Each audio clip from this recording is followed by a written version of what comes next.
Assalamualaikum warahmatullahi wabarakatuh.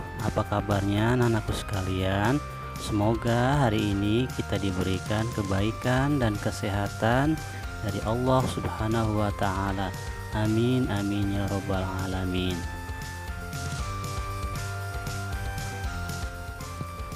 Anak-anakku sekalian, hari ini kita akan belajar materi pendidikan agama Islam untuk kelas 3, pelajaran ke-8 dengan tema Ayo Belajar Surat Al-Kautsar. Subtema kita kali ini adalah menulis dan mengetahui pesan dari surat Al-Kautsar.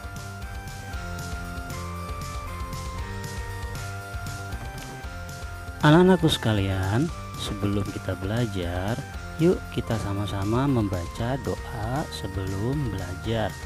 Rabbi zidni ilman warzuqni fahman waj'alni minas solihin. Amin. Baik anak-anakku sekalian, sekarang kita mulai saja pelajaran kita hari ini. Dan bagian yang pertama yaitu menulis surat Al-Kautsar. Apakah anak-anakku sudah bisa menuliskan surat Al-Kautsar? Untuk bisa menuliskan surat Al-Kautsar dengan benar, lakukan langkah-langkah berikut ya. Yang pertama, mencermati cara menulis penggalan surat Al-Kautsar, termasuk huruf-hurufnya, juga harokatnya.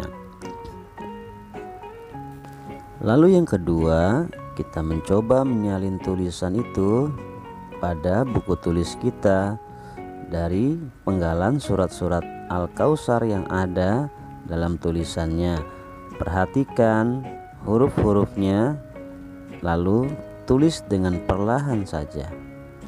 Maka insya Allah kita bisa menuliskannya. Baik anak-anakku, sekarang kita lanjutkan pelajaran kita, yaitu pesan atau isi kandungan surat Al-Kautsar. Surat Al-Kautsar adalah surat ke-108 dalam Al-Quran. Surat Al-Kautsar terdiri dari 3 ayat. Dinamakan surat Al-Kautsar diambil dari penggalan ayat pertama dalam surat ini, yaitu kata Al-Kautsar. Al-Kautsar sendiri artinya nikmat yang banyak.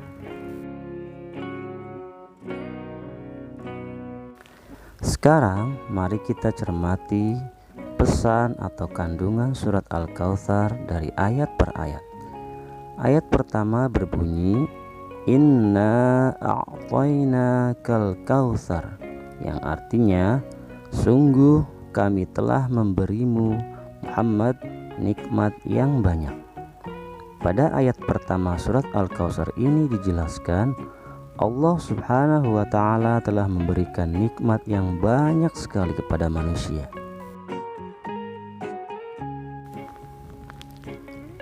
Allah memberikan kita mata untuk melihat, memberikan kita tangan untuk berkarya, memberikan kaki untuk melangkah, dan berbagai nikmat lain yang sangat banyak sekali, termasuk alam raya ini juga nikmat iman dan Islam kita.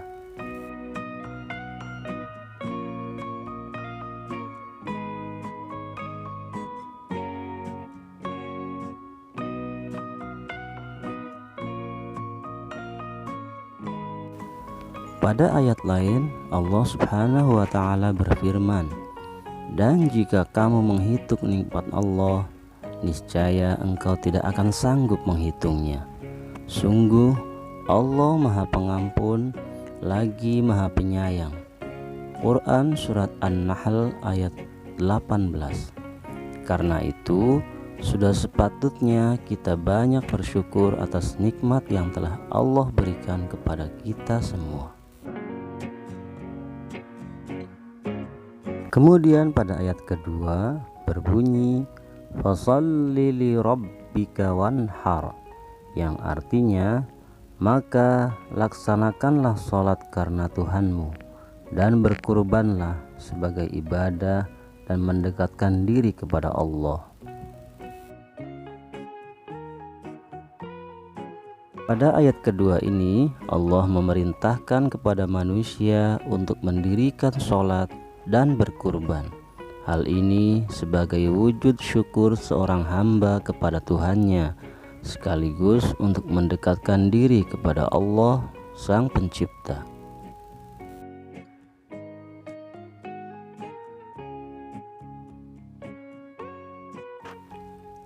Sholat adalah ibadah utama dalam ajaran Islam.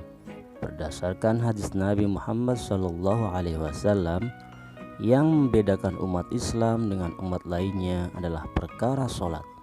Oleh sebab itu, dalam keadaan apapun, kita harus melaksanakan sholat. Allah Subhanahu wa Ta'ala akan memberikan pahala yang besar bagi mereka yang mendirikan sholat, terutama sholat 5 waktu.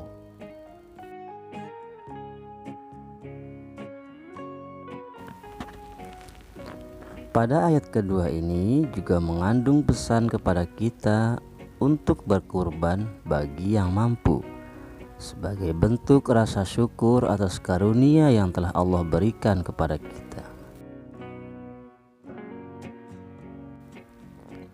Pada ayat ketiga berbunyi, Inna syani'aka huwal abtar, yang artinya sungguh orang-orang yang membencimu dialah yang terputus dari rahmat Allah.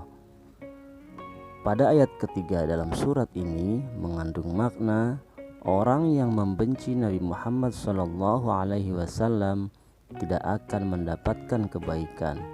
Walaupun di dunia ini mereka selamat, kelak mereka akan mendapat siksa di akhirat. Maka tidak pantas bagi kita membenci Nabi Muhammad SAW yang merupakan rahmat bagi semesta alam. Nah, anak-anakku sekalian, demikianlah kiranya 3 pesan atau isi kandungan yang terdapat dalam surat Al-Kautsar.